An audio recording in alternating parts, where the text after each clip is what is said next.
I'm Dean Newland, and welcome to the Business of Intuition, where I coach, facilitate, train, and speak on the hard science and meaningful experience of intuitive leadership in business, so you can make better decisions, forge real connections, and creatively solve problems to amplify your impact and simplify your life.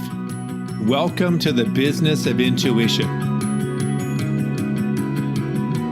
So put your kids to bed, grab a glass of wine, take off your shoes, and hop on the couch, because this next episode of the Business of Intuition is going to blow your mind.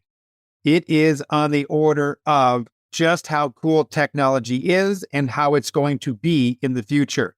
When I first started talking to Heather Smith, I was to be honest, a bit scared of the technology that she was describing. I thought actually what she was proposing, that human beings would be supplanted by technology. And what I learned as I listened to her remarkable discoveries is that we can actually spread the human experience farther and wider, even beyond our own lifetimes. And her technology allows us to do that, both for families and for companies. It has huge, wide-ranging ramifications, and we are in the infancy of it. So what is it? It's called Storyfile. And on their website, they would say that it's a conversational video technology where videos actually talk back, meaning that they make AI feel more human. Heather Smith is the co-founder and CVO, stands for Chief Vision Officer, of Storyfile, an interactive conversational video AI platform that uses advanced natural language processing and artificial intelligence to make video interaction feel like a real conversation.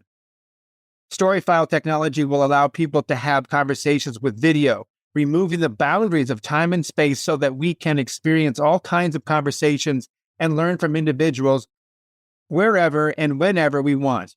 At the heart of Heather's work is the underlying need to share, preserve, and learn from the human experience. Heather Smith has been featured on NBC's The Today Show, The New Yorker, the BBC, and on 60 Minutes.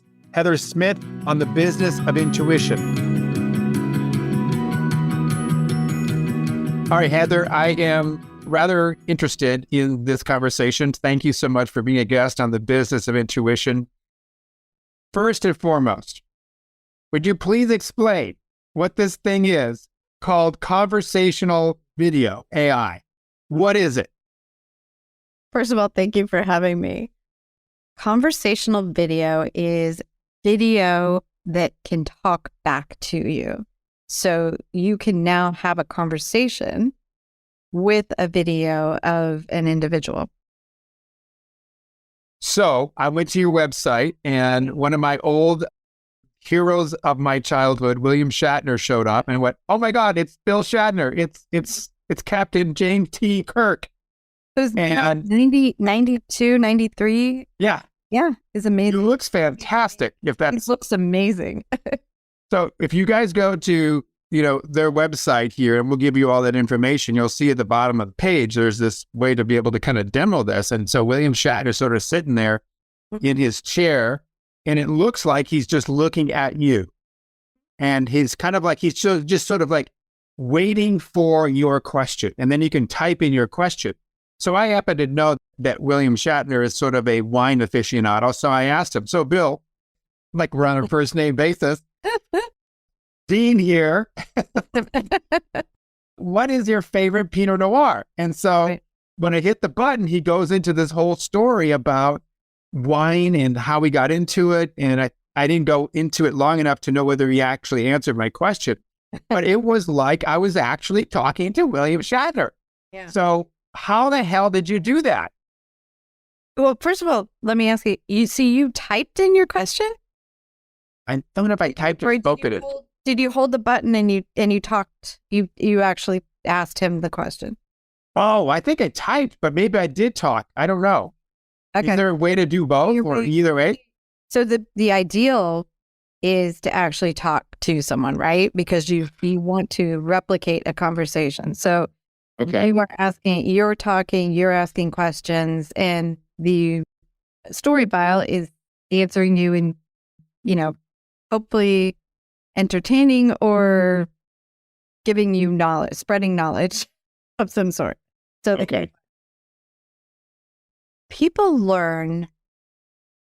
It's interesting because we learn as human beings. I don't know if any of you lately have watched a baby develop, but one of the first things that you see them doing is trying things out. And they learn through exploring and through curiosity. And they have absolutely no fear, right? Because they haven't done enough to get fear yet. But it's that curiosity that when you ask questions and you engage with an individual and you're able to have a conversation, you learn 6 times more effectively. When it's an engaged conversation. Yeah. Okay. When you're asking the questions that you want to know about, and you have the conversation you want to have. For example, my conversation with Obama would be very different than your conversation or, President Bush or something. Yeah. It's all about what you're interested in knowing about and learning about. And 50 years from now, 20 years from now, 10 years from now, every kid in America on the planet basically will be able to ask their own questions, whether they're talking to President Bush, an astronaut, or president of the World Bank, or Sting, or their favorite, celebrity. They will be able to ask Ozzie Smith, who's an amazing baseball player, about his career in baseball. You'll be able to learn differently, let's say, and really connect with that subject through people who actually lived it and experienced it. All right. So that's already a mind blower right there. So now I'm curious. Back end, do the questions that I would ask any number of these people have to trigger a file that answers that question? Meaning that, so William Shatner, as an example, tell me if this is the way it works, Heather. Maybe I'm way off. Go for it. That William Shatner was interviewed and created answers to any number of stories, right? That get then codified or identified, labeled, if you will. That then, when I ask a question of him, it says, "Oh, Dean Newland this guy is asking a question about wine. Let's now play that file." Is that how it works? Essentially, yeah. Essentially, not from a really rudimentary perspective. Okay. Not based on keywords. It's based on the content and the intent of your question, and then the content of what that person said. And so, all story files, we start from this basis. All story files are a finite amount of data. So it's not obviously going to be able to answer every single question under the sun. Right. Hopefully what the story file is able to do is convey some knowledge and some experience that you are interested in and give you answers that you can have a reasonable conversation with someone and learn about their life and their life experiences. It depends. The ability to have a dialogue and maintain that dialogue is somewhat dependent on how long or how many responses to questions that individual has recorded of themselves. But right. Here's why our technology is all about human beings and the human, like putting a human face on it. And you feeling as if you've connected with someone. You are watching their video because you're watching it so that you can read all of their body language. You can listen and look in their face and really connect with that individual. If we don't edit anything, that if you've said a specific answer to a specific question, none of that is edited or manipulated. So it's not like we've taken words out of your mouth or, put words in. It's, you can always update it. You can always answer more questions. There are ways in which, so we license the technology to a lot of companies, and companies use it for like corporate training or onboarding employees, communicating to their employees and with their employees, communicating for customer service or customer support even. And the overriding thing is you feel as if it's not a chat bot. You feel like you're actually talking to somebody. Right. And that's really important for trust also. So it gives you the opportunities to say still what you want, but you're actually talking to a human being. So, all right. So there's a couple of questions I have here right off the top. So if I'm asking William Shatner a question that he literally has no knowledge of, like say, what's the best Italian restaurant that you found in Venice, Italy, right? And if he's never been to Venice, Italy, if he's never eaten Italian food, he would get some sort of error message or that this is not something that he can answer, right? Yeah, he's going to say, that's a great question, but I didn't record an answer to that. Okay. So that's what I don't have an answer right now. Okay. So in some ways, I'm going to ask about this. Are we creating a hack on trust? Meaning that this is not the real human being. It just looks like the real human being. And we are getting stimulated to respond as if we were with the real human being because of the facial expressions and, the three-dimensionality of it, all that. That are we somehow taking the human being out of it by pretending that this technology is human? Are you taking the human out of it? No. The whole intent is for you to feel as if you're having a conversation with a real human being and get the answers that you're looking for from a trusted base that can help you learn or give you answers to questions you've got. But that individual doesn't need to actually be there at that moment.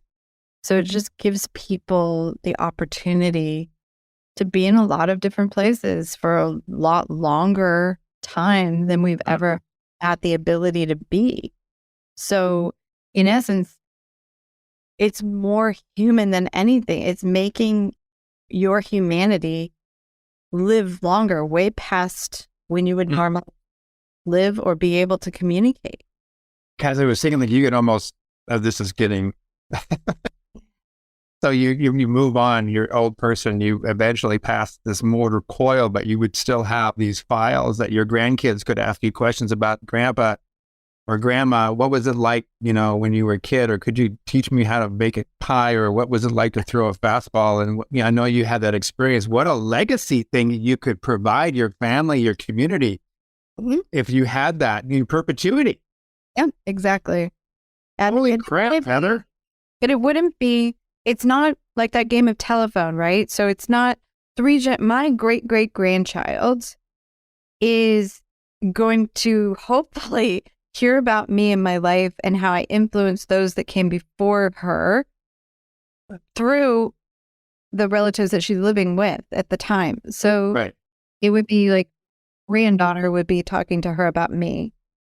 But what if I could actually talk to her and have those conversations? What if she learned who I am from me? She heard stories as I would tell them, not how 3 generations have interpreted them. Got it. Changed it. I want them to hear my story from me. I wouldn't want, if I can. It's essentially, it's a new form of autobiography, that is. But the key is that unlike an autobiography, you can actually see all the body language because when you read something, you're missing about half of the communication that you would get if you were actually in someone's presence and they were telling you that story. Sure. So is there a period, I mean, so ChatGPT right now in this day and age, as we record this, is beginning to be kind of a big thing. We've heard Microsoft just sort of announced a big instillment of cash to help out this industry. And even though they've had their worst year in 6, from a top line perspective, they still found $1 billion somewhere. So is this possible at some point, whereas ChatGPT is searching the internet for texts and knowledge to be able to, say, for example, write that poem, write that blog, write that code, could you narrow it down to a number of videos of a person and their storytelling and being able to combine ChatGPT with your particular technology such that there would be an intelligence piece to this? Like, even though Dean doesn't have a video that answers the question, what's the best Italian restaurant in Venice, we know enough about Dean and his background, his style, his travel, he can't give you, but he can say something about what good Italian food looks like. Could it come to that point where these videos have an intelligence behind it, where it's not an exact just click and play a video that was done before? This is actually using some sort of learning technology about the person and marry it to the question, and then you have this. Okay, so let me ask you a question. Yeah. How is that going to know what I would really say? I don't know. That's what I'm asking. But I'm asking you as the pioneer in this. That's the problem. So that's the crux of the problem. In that reason why we've gone to such great lengths to do what we've done is there is no AI on the planet that is going to be able to tell me or tell my grandmother's story the way she would tell it. Okay. And what the defining piece is nonverbal communication.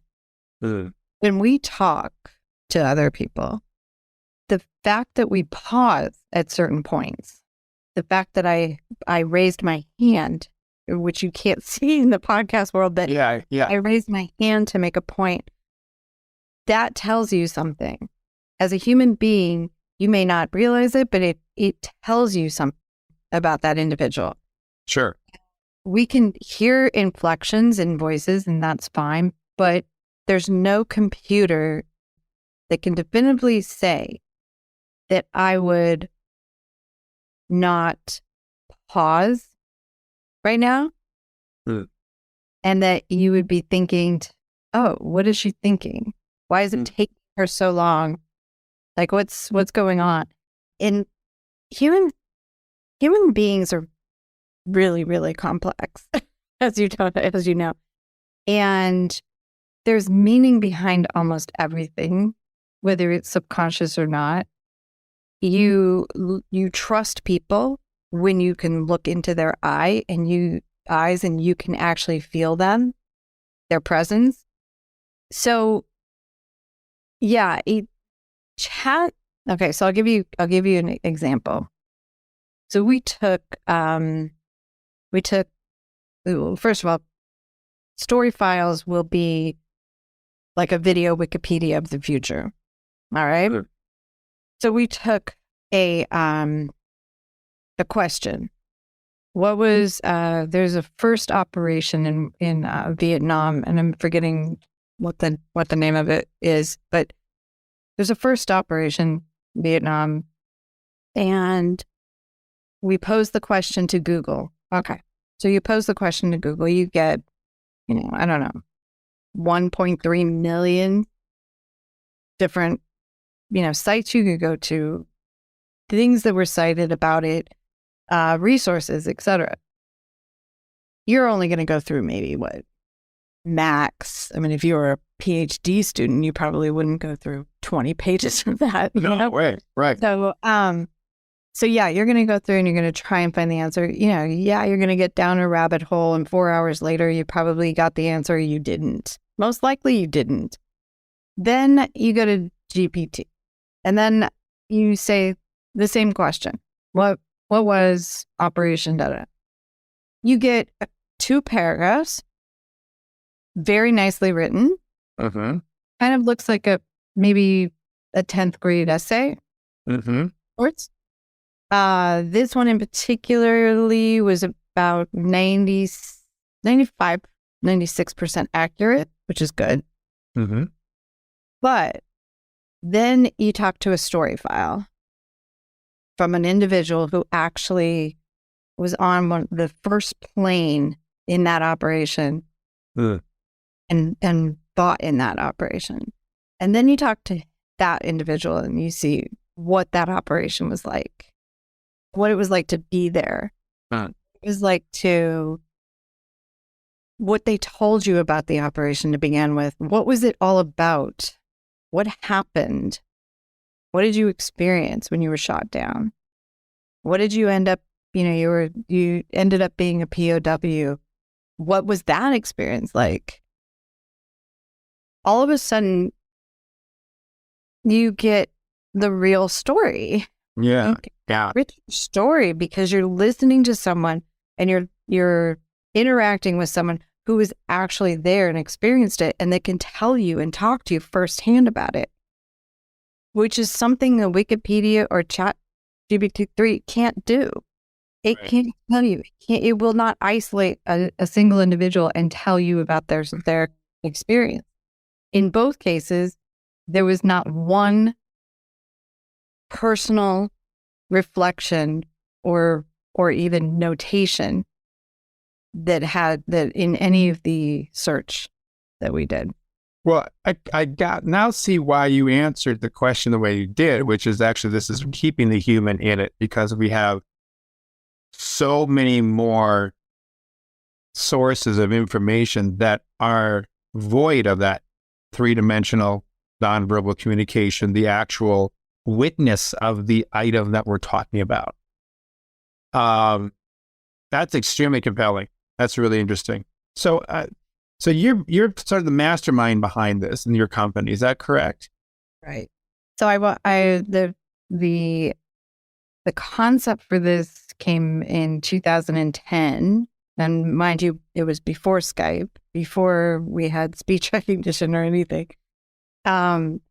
I wanted to replicate the experience that thousands of people were having every year, actually having a Q&A with a Holocaust survivor after they gave a little bit of their story, and then you would see kids and adults and whatever, they would have a Q&A. And the Q&A, it was interesting because although you could hear a pin drop when they gave their lecture, which, most people, I would hope that most people have manners enough to experience, but the energy would change the minute it was opened up to a Q&A.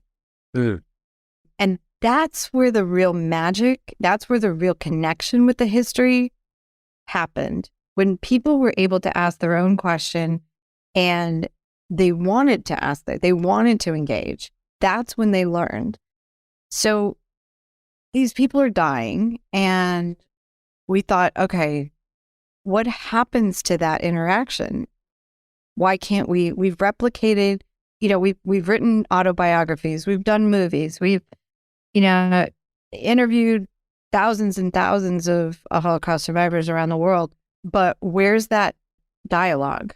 And where can I learn what I want to learn? It's not a passive learning experience. It's, every director is telling you what they want you to know. Yes. Right. By virtue of where they put the camera angles and so forth. Right. Yes. Right. So that might not be what I want to know, or then I might have questions along the way, maybe. So we wanted to replicate that. And my experience was I wanted to go sit in a kitchen, at a kitchen table, sit across from a Holocaust survivor, and just have a conversation.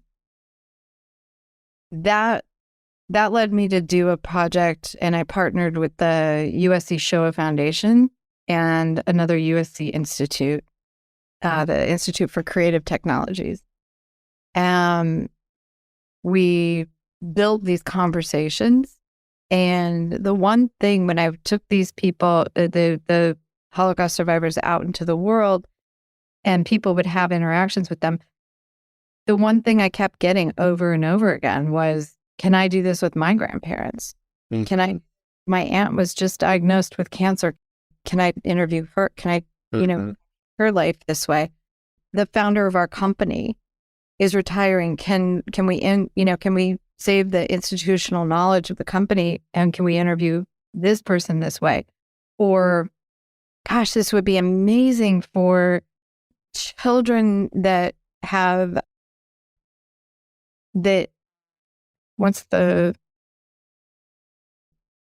autistic children.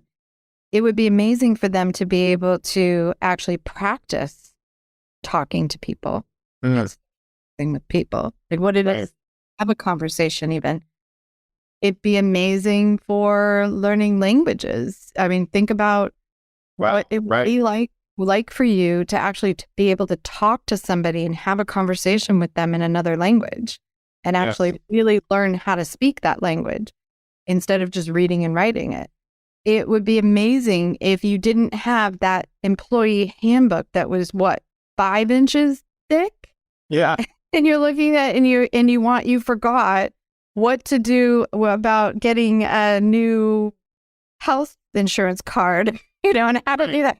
And you have to go through that booklet to find the answer.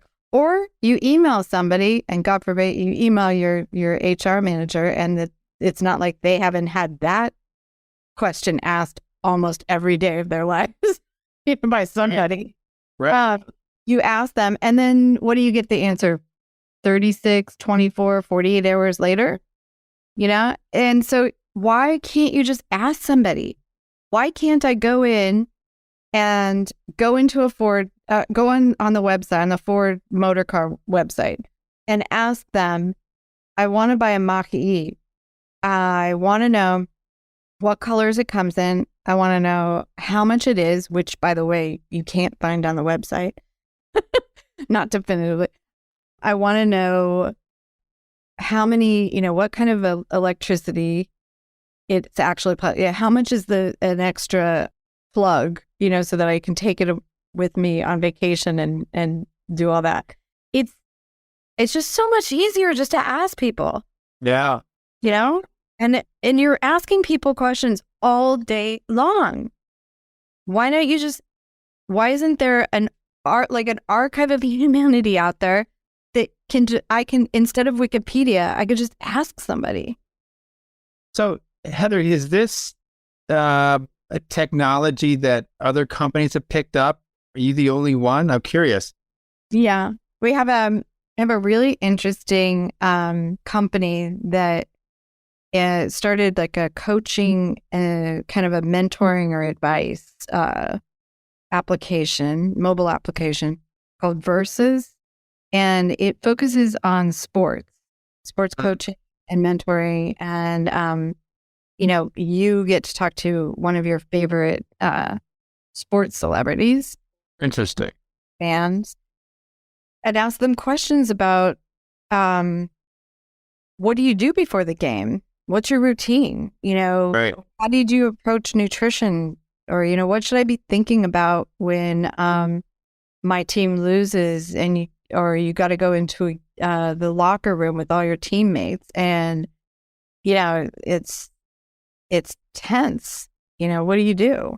How do I recover from an injury? What's the best, how do I get my mind back in the game? So it's a great application for it. There are companies that are using it for institutional memory, like I said, for corporate training, for onboarding employees, hiring employees. Imagine if you had 10 employees that these are your top 10, right?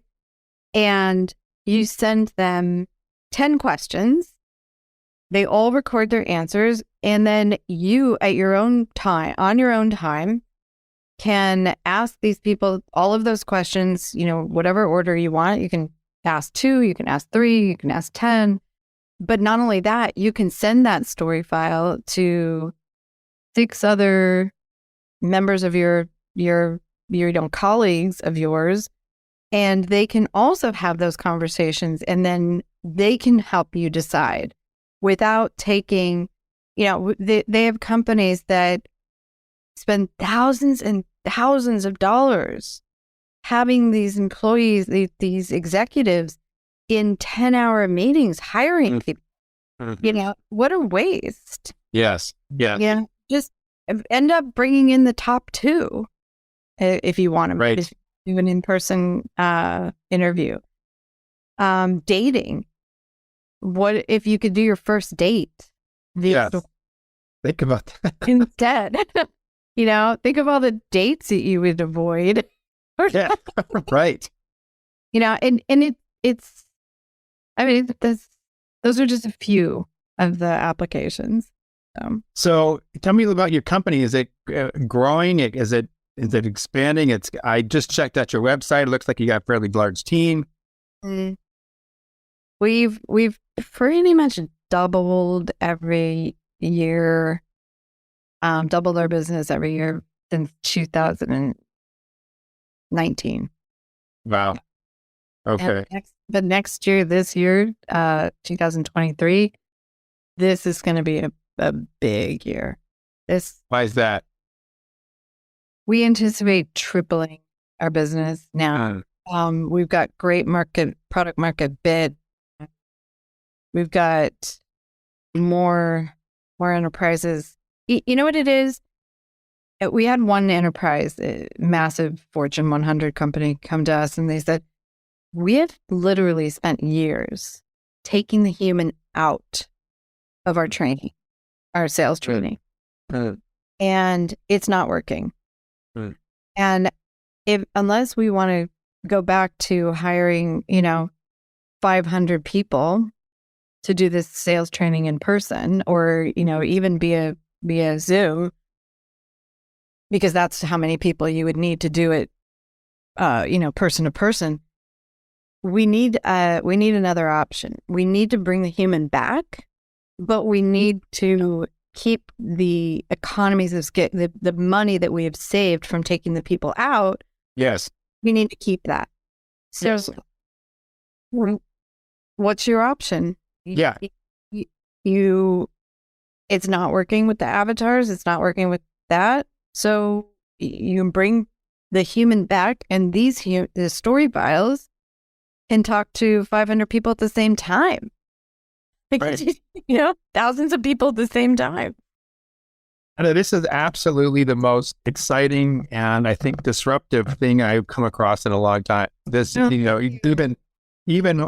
ChatGPT kind of like blew me out of the water, and I hadn't been blown out in the water since it. This is actually going beyond that because I just see so many other applications.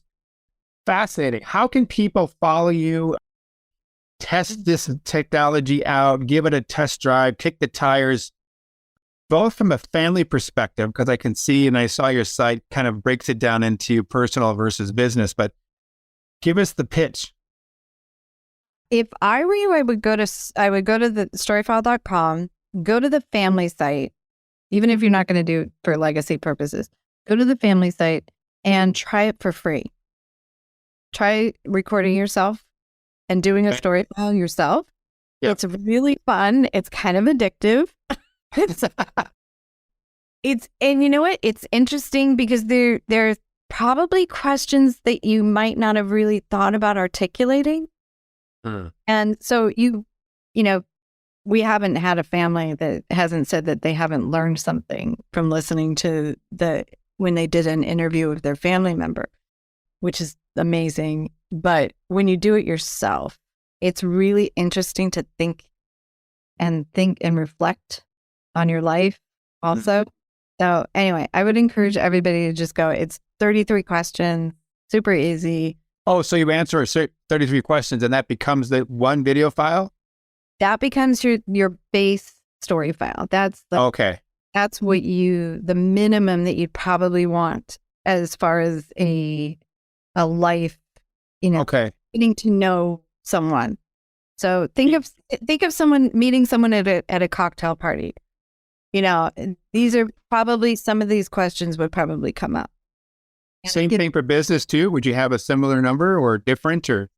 Yeah, for business, for employee bios, we usually have around about 20 to 25 questions for company bios. If they wanted to do a Storyfile, I would personally encourage people doing a little bit more. Like, we have some people that use their story files, that they embed their story files on their LinkedIn accounts. Right. I could see that. Yeah. And you can just get to know a person through that. Right. But if you really want to have a really good, robust conversation and really get to know somebody, it's probably best to do at least around 75 to 100. And do you provide those questions, or is that something that the person would need to? If you went through Storyfile Life, all the questions are there for you. You just pick which ones you want to answer. Okay. But depending on what your experiences are. So could you also do this, for certain types of, like you said, onboarding for a company, or I'm assuming that they could also be, if you had a product or a service on a website and you wanted to know more, you could have that. Would these questions also? Those companies are going to want to make their own questions. So they're going to know what questions they want. They're going to make their own scripts, custom scripts. Understood. You can add your own questions to the life script as well. Okay. Let's say grandma had that famous story around that she tells every Thanksgiving, right?